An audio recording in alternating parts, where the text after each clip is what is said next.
So in previous lecture बच्चों पूरा oblique position complete कर लिया है। उसका एक स्टैंडर्ड डेरिवेशन होता है जो कहता है इक्वेशन ऑफ ट्रेजेक्ट्री का। ये इक्वेशन ये रिलेट कर देती है कि अलग अलग पोजीशन पे उसकी वाई पे क्या लोकेशन होगी, मतलब you will able two point out your projectile. Because अभी आप लोगों ने नोटिस करा होगा कि सर ने जानबूझ के अपने आप को सेफ रखने के लिए स्टार्टिंग वाला पॉइंट पढ़ाया, टॉपमोस्ट वाला पॉइंट पढ़ाया और जहां हिट कर रहा है वो वाला पॉइंट पढ़ाया है। उसके बीच में कहां रहेगी आपकी प्रोजेक्टाइल ये तो मैंने बताया नहीं आपको। द ओनली रीजन कि ये फिगर आउट करने के लिए आपको जरूरत पड़ेगी बच्चों इक्वेशन ऑफ ट्रेजेक्ट्री की। Let me draw the diagram. बड़े ही आसान शब्दों में समझ लो इसको। ये हो गया बच्चों आपका एक्स एक्सिस, ये हो गया आप लोगों का y axis. If you any time make a projection just like this, इस तरह कोई प्रोजेक्ट करते हो बच्चों तो वो उस पोजीशन को ना फॉलो करके बच्चों under the influence of gravity वो धीरे धीरे करके ऐसे बेंड करके मैक्सिमम हाइट पे पहुंच के बच्चों ऐसा एंड कर जाएगा। Am I right? Now the whole class knows that कि सर जी स्टार्टिंग में इसका u होता है, एंगल थीटा होता है, और अगर अपन इसको रिजॉल्व करने पे आ जाएं तो हम रिजॉल्व भी कर सकते हैं। ये हो जाएगा u cos थीटा, ये हो जाएगा u sin theta. u cos theta की वजह से वो सामने जा रहा है और u sin थीटा की वजह से बच्चों लोग वो ऊपर की तरफ जाएगा, इसलिए y का x वेलोसिटी हो जाएगा और ये x का हो जाएगा। Am I right? आप लोगों को टॉप मोस्ट पॉइंट की कहानी ही पता है कि टॉप मोस्ट पॉइंट पे क्या होता है। टॉप मोस्ट पॉइंट पे केवल और केवल हॉरिजॉन्टल वेलोसिटी होती है, और जिस वेलोसिटी को आप बोलते हो सर vx होगा और उसकी वैल्यू भी u cos थीटा होती है। Right? I do not want to study in the starting, do not want to study on the topmost point, do not want to study on the end point। बच्चों किसी general position को अगर locate करना है तब तो है मजे वाली बात। मान लो यहाँ पे क्या कर रही है वेलोसिटी आपकी, क्या होगा इसका पोजीशन। पर 10th क्लास में अगर कोई ग्राफ अपन को बना देगा टीचर वाई एक्सिस में और एक्स एक्सिस में, तो क्या आप लोग इस पॉइंट पी को नहीं पढ़ सकते? बोलोगे सर बिल्कुल पढ़ सकते हैं। इस पॉइंट पे एक्स कॉमा वाई करके बताया जा सकता है। आ रही मेरी बात समझ में? उस पॉइंट पे एक्स का कोऑर्डिनेट बच्चों ये हो जाएगा और वाई का कोऑर्डिनेट बच्चों लोग ये हो जाएगा। It's that simple to understand. यहां से यहां तक का कितना हो जाएगा तो बोलोगे सर जी एक्स, और यहां से यहां तक का कितना हो जाएगा तो बोलोगे सर जी वाई। क्लियर हुआ इतना? तो एक्स एक्सिस पे एक्सेलरेशन नहीं होता है, तो जब इस x निकाला जाएगा तो बच्चों अलग स्टडी होगी, और जब y एक्सिस पर एक्सेलरेशन होता है तो एक्सेलरेशन के साथ पढ़ते हैं तो अलग तरीके की स्टडी होती है। स्टडी क्या है बच्चों? इक्वेशन से पढ़ना होता है अपन को। अगर ये बेसिक सन कॉमन लॉजिक बच्चे दिमाग में रखेंगे ना, गलती होना ही नहीं उन लोगों से। ठीक है, तो मैं लिखता हूं let the projectile, pay attention students everybody, let the projectile is at position P bracket में x comma y in time, बच्चों छोटा वाला टाइम, कोई भी इंस्टेंट ऑफ टाइम में वो यहां पर है। ठीक है, क्योंकि मुझको पता है कि टी नॉट का मतलब तो हाफ टाइम होता है और बड़े वाले टी का मतलब होता है टाइम ऑफ फ्लाइट। उन दोनों से मतलब नहीं, मुझे एक आर्बिट्री टाइम के बारे में बात हो रही है। तो अब मैं लिखता हूं बच्चों आपके मजे की चीज, ये हो जाएगा on x axis. X axis पे क्या चल रहा है? सबसे बड़ा सच है एक्सेलरेशन जीरो है। क्या है बच्चों? एक्सेलरेशन जीरो है। तो डिस्टेंस निकालने के लिए क्या करना पड़ता है? Anybody in the class? Velocity into time, ये है छोटे बच्चों वाला फॉर्मूला। तो एक्स एक्सिस पे एक्स निकलेंगे, वेलोसिटी कितनी हो जाएगी तो बोलोगे सर जी लिखना क्या है, यू कॉस थीटा लिख दीजिए, और टाइम कितना हो जाएगा टी। इक्वेशन नंबर 1 किस किस को आया है समझ में? सबको आ गया? पक्की बात है? यहां से बच्चे लो, अगर मैं बोलूं टाइम कितना आएगा तो क्या बोलोगे तो बोलोगे sir ji x by u cos theta आएगा, और क्या आएगा। इसलिए अपन को बचपन में ना, बचपन बोल रहा हूं 10th क्लास में लीनियर इक्वेशन टू वेरिएबल वगैरह बताया जाता है। और अगर मैं आप सब बच्चों को बोलूं बच्चे लोग what is the motion on y axis, तो बोलोगे सर जी यहां गड़बड़ वाली बात है क्योंकि यहां पर एक्सेलरेशन लग रहा है। Now I am not allowed to use the basic formulas, ये सिर्फ तब लगाए जाते हैं जब एक्सेलरेशन नहीं होता है। अब कौन सा लगाना पड़ेगा आपको? s बराबर बोलो ut प्लस 1/2t²। इस पूरे को बच्चों y एक्सिस पे लिख डालो, क्या दिक्कत है आपको? y एक्सिस पे लिख लो ना, तो डिस्टेंस कितना हो जाएगा y पे तो बोलोगे सर y रहेगा और कितना रहेगा यू कितना हो जाएगा, यू वाई हो जाएगा। टाइम का मैं कुछ नहीं कर सकता, टाइम का आप भी कुछ नहीं कर सकते, टाइम का कोई कुछ नहीं कर सकता। पेपर भी आएंगे, अपन पास भी होंगे, अच्छे नंबर भी आएंगे, और नहीं पढ़ेंगे तो कम मार्क्स भी आएंगे और डांट भी खाएंगे अपन। तो ये हो जाएगा एक्सेलरेशन और ये हो जाएगा टी का स्क्वायर। अब बच्चों जितना आपको नॉलेज है ना इस सेक्टर का वो सब लगा दो। यू वाई का मतलब होता है u sine theta into time. I should be writing a negative sign because of the acceleration, और ये हो जाएगा जी टी स्क्वायर। कोई दिक्कत? अब दोनों इक्वेशन को अगर ढंग से देखोगे ना तो ये जो x वाली इक्वेशन है बच्चों ये भी फंक्शन ऑफ टाइम में लिखी गई है, और ये इक्वेशन है ये भी फंक्शन ऑफ टाइम में लिखी गई है। बट मैं ऐसा चाहता ही नहीं हूं, मुझे चाहिए x और y में एक इक्वेशन। तो जो अपन को 10th क्लास में कई सारे मेथड्स पढ़ाए जाते हैं ना, एलिमिनेशन मेथड, सब्स्टिट्यूशन मेथड, फलाना मेथड, ढिमाका मेथड, उसमें अपन कोई एक वेरिएबल को वेरी कर रहे होते हैं, किसी और में कैंसिल आउट कर रहे होते हैं। तो देखो टाइम की वैल्यू मैंने निकाल रखी है अपनी सेफ्टी के लिए। दिख रहा है क्या बच्चों? ये इस टाइम को नीचे वाले इक्वेशन में रख दो, आपका काम खत्म हो गया। इट्स दैट सिंपल, आपका आंसर ही आ गया बच्चों, यकीन मानिए। तो बोलोगे सर जी यहां लिखना चाहिए हमको y equals u sine theta, in place of time I should be writing x divide by u cos theta, minus में 1/2 g, और बोलो बच्चे लोग x square divide by u square cos square theta. This is your standard derivation. यहां पे कहीं दूर दूर तक टाइम नहीं है। This equation says that y is a function of, कोई कोई परेशानी? लेकिन इसको और तरीके से सॉल्व करना पड़ता है। कैसे सॉल्व करेंगे बच्चों? देखो यहां तक पहुंच जाओगे तो मार्क्स नहीं काटेगा आपसे सामने वाला। u से u को हटा देना, और sine theta by cos theta कितना होता है? तो बोलोगे सर ये भी कोई पूछने की बात है? बोलो। अरे sine theta by cos theta कितना होता है?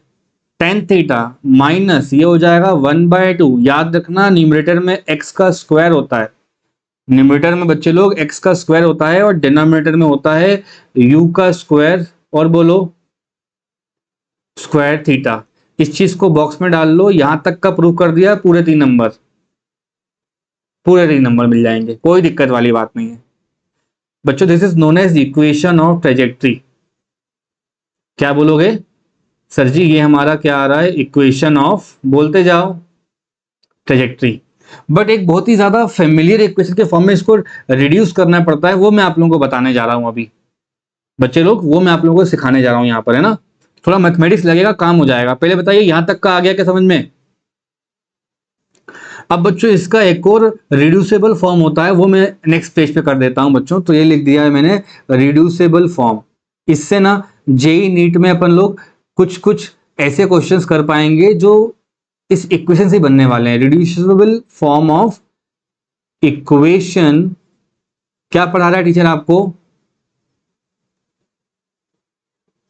बोलो यार, equation of trajectory, right.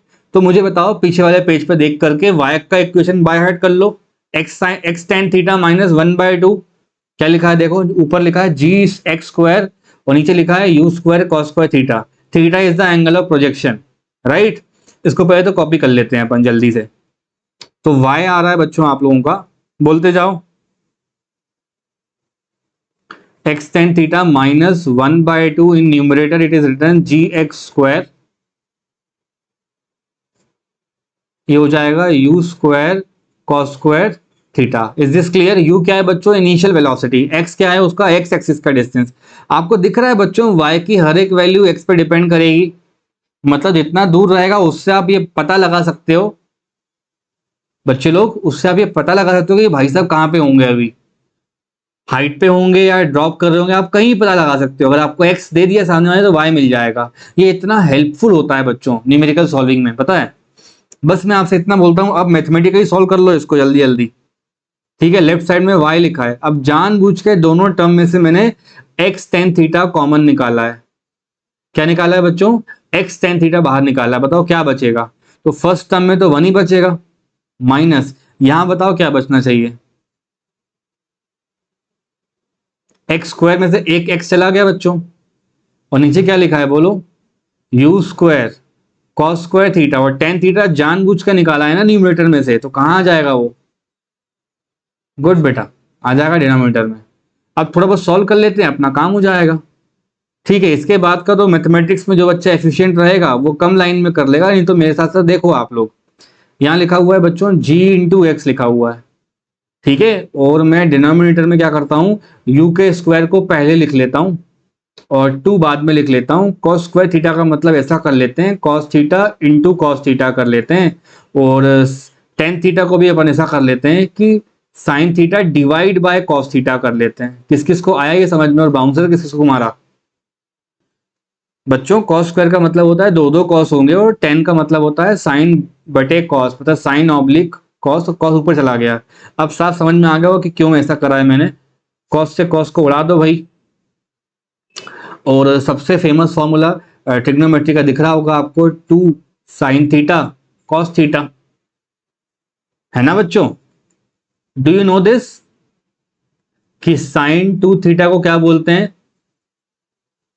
2 sine theta और कॉस थीटा, राइट बच्चों? क्या करना चाहिए मुझे, बोलते जाओ।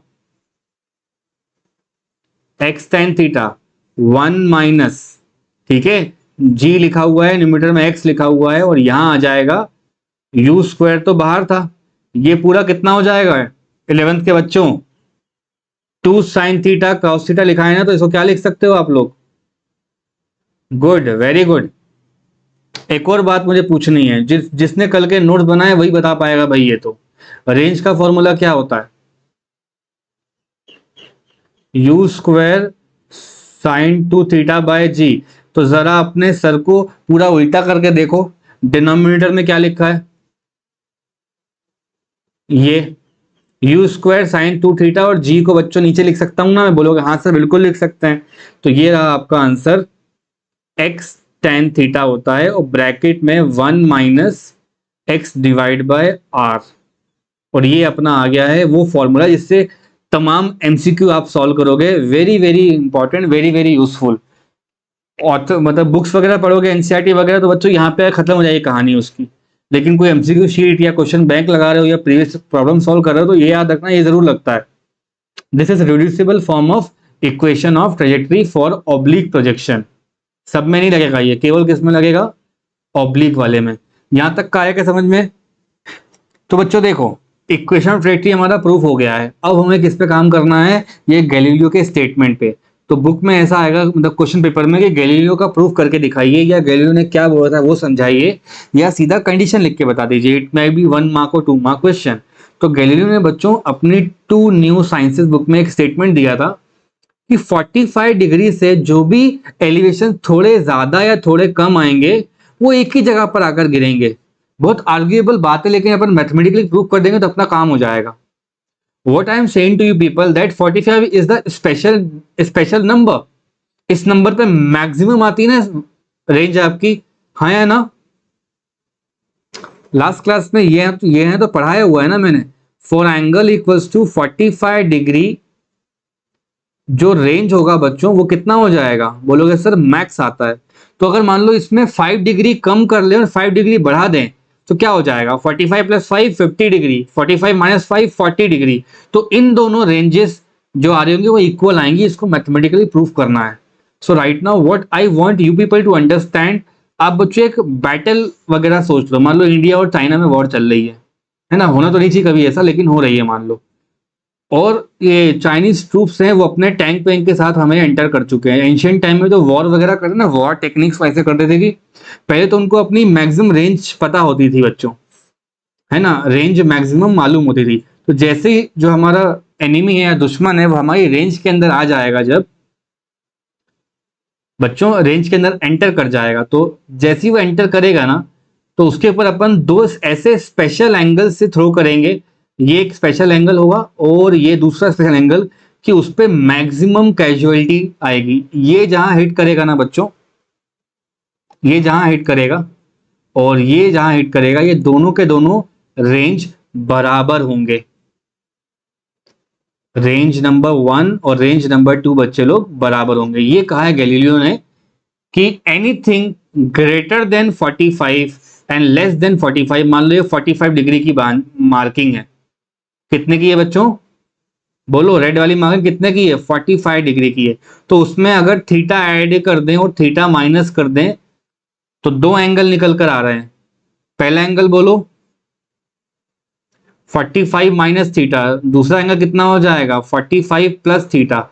ये एक ऐसा स्पेशल कंडीशन है जिस पर जो रेंज आएगी बच्चा लोग R1 और R2 ये बराबर हो जाएगी। ये इन भाई साहब ने बोला आपसे कंडीशन, दोनों की स्पीड बिल्कुल सेम होनी चाहिए, मतलब एक ही फायरिंग उसे चलाना चाहिए। जो फायरिंग जो है ना, वो क्या कहते हैं उसको, फायरिंग मिसाइल या फायरिंग फायरिंग स्टेशन वहां से होना चाहिए। तो मान लो ये अपन ने इंडिया वालों ने उनके उस ट्रूप को उड़ा दिया, तो वो सबसे सही निशाना कब पड़ेगा, जब हमारी रेंज के अंदर आ जाएगा और एक साथ दो मिसाइल मार देंगे, खत्म कहानी उसकी।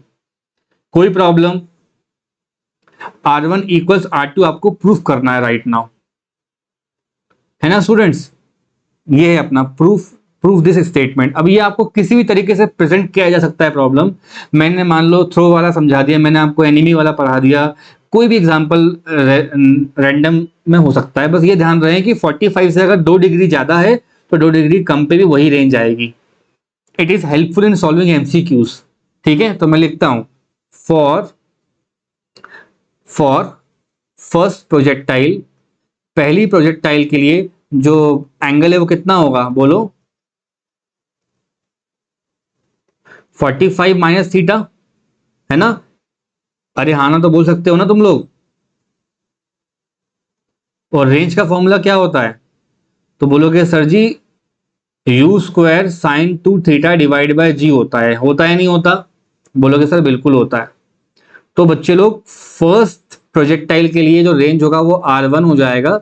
स्पीड है बच्चों वो यू स्क्वायर है। मैं लिख रहा हूं यहाँ पे साइन 2, बच्चों थीटा की जगह पर आ जाएगा 45 माइनस थीटा, और नीचे क्या आ जाएगा बच्चे लोग जी। इसको सॉल्व कर लो ना, क्या दिक्कत है। ये हो जाएगा यू स्क्वायर और 2 को अंदर भेज दो तो कितना हो जाएगा 90 minus 2 theta. Is this clear to students. जिन बच्चों ने बेसिक मैथमेटिक्स की क्लास पढ़ रखी है उनको तो ये बात पता होगी, चीख चीख के चिल्ला चिल्ला के, कि ये होता है आफ्टर स्कूल टू क्लासेस, होता ही नहीं होता। तो अगर यहाँ 90 माइनस कोई एंगल लिखा है, इसका मतलब क्या है कि सर जी कौन से क्वाड्रेंट में होंगे, फर्स्ट क्वाड्रेंट में। फर्स्ट क्वाड्रेंट में क्या होते हैं, सारे के सारे पॉजिटिव, और 90 आता है तो फंक्शन चेंज होता है, ये भी सिखाया हुआ है मैंने। तो साइन 90 माइनस थीटा कितना होता है, तो बोलोगे सर जी कॉस थीटा होता है, तो यहां जाएगा कॉस 2 थीटा। बताओ प्लस का कि माइनस का, प्लस का। Did you get it. तो ये अपना R1 आ रहा है, इतना एग्जैक्टली R2 आना चाहिए, इतना एग्जैक्टली कितना आना चाहिए R2 आना चाहिए। तो मुझे R2 के लिए बोलो क्या हो रहा है, यू स्क्वायर बोलो, हम बोलेंगे यहां पर for second projectile, for second projectile angle हो जाएगा उसका 45 प्लस थीटा। तो यहां लिख रहा हूं मैं R2 बराबर, ये हो जाएगा बच्चा लोग यू स्क्वायर साइन 2 लिखा है, ब्रैकेट खोलेंगे अपन और 45 प्लस थीटा कर देंगे, और नीचे क्या कर देंगे बच्चा लोग जी कर देंगे। इसको ढंग से कर लो ना भाई, क्या दिक्कत है आपको। यू स्क्वायर लिखा है 2 अंदर भेज दो, 90 प्लस 2 थीटा हो जाएगा, हाँ या ना। ट्रिग्नोमेट्री में भी पढ़ा है और मैंने भी पढ़ाया है आपको, 90 में अगर कुछ एंगल बढ़ाऊंगा तो इसका मतलब साफ है मैं कहां पे आ गया हूं, सेकेंड क्वाड्रेंट में। सेकेंड क्वाड्रेंट में कौन कौन प्लस का हकदार है, साइन और कोसेक।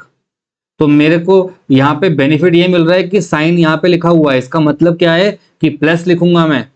और साइन 90 में जब एंगल्स आते हैं तो बच्चों फंक्शन चेंज करता है, अपने अपने को फंक्शन में चला जाता है। तो ये हो जाएगा u square sign 90 plus theta. बोलो बच्चा लोग, जिनको लग रहा है नया नया है वो याद करो, 90 प्लस थीटा कॉस थीटा होता है, 90 माइनस थीटा भी कॉस थीटा होता है। तो थीटा की जगह पे 2 थीटा लिखा है। अगर मान लो साइन 90 प्लस राजसा लिखेंगे तो कॉस राजसा हो जाएंगे वहां पे, ये हो जाएगा 2 थीटा, और डिवाइड बाय क्या लिखा है बच्चे लोग जी। Now pay attention to the first range and the second range. क्या ये सेम आ रहा है बच्चों, अरे हाँ ना तो बोलो। तो बहुत क्लियर कट भाषा में अपन बोलेंगे तो जो गैलीलियो ने अपन को बातें सुनाई थी वो बिल्कुल सही थी, वो एक परसेंट सच बात है। इसमें एक और कंडीशन होती है कि मान लीजिए कभी कभी गलती से बच्चों, कभी गलती से ऐसा हो जाए कि एक एंगल, ये एक्स एक्सिस है ये वाई एक्सिस है, आपने एक प्रोजेक्टाइल को थ्रो करा बच्चों किसी एंगल थीटा से, बोलो एक प्रोजेक्टाइल को राजसर ने थ्रो करा किसी एंगल थीटा से, अगर मान लो वो 10 डिग्री का एंगल है, मान लो 20 का एंगल है, तो अगर 20 एंगल एक्स एक्सिस से लेके कहीं रेंज मिल रही है, यहाँ के मान लो ये चाइना के टैंकर को मैंने मार दिया, तो उतना ही एंगल अगर मैं वाई एक्सिस से भी ले लूंगा ना बच्चों, यहां से उतना ही एंगल, मेरे कहने का मतलब एक्स से जो एंगल लिया है वो एंगल अगर वाई से भी ले लेंगे ना, तो भी ये जो अपना जो फायरिंग पॉइंट होगा वो कहाँ जाएगा, उसी जगह पे जाएगा। इस केस में भी R1 बराबर R2 हो जाएगा, क्योंकि एंगल हमेशा एक्स वाले माने जाते हैं। तो ये हो गया थीटा, और सेकेंड प्रोजेक्टाइल का जो एंगल हो जाएगा बच्चों वो हो जाएगा 90 माइनस थीटा। तो एक पेयर तो ये होता है जो गैलीलियो की किताब से आता है, 45 माइनस थीटा एंड बोलो 45 प्लस थीटा, और दूसरा पेयर आपके एमसीक्यू सॉल्व करने के लिए अगर एंगल थीटा आपने एक्स एक्सिस से लिया है तो दूसरा एंगल हो जाएगा 90 माइनस थीटा। इन दोनों कंडीशन में बच्चे लोग R1 बराबर कितना होता है, हाँ ना बोलो, R1 बराबर कितना हो जाएगा, R2 के बराबर हो जाएगा, और यही हमें समझना है। Is this clear to everybody?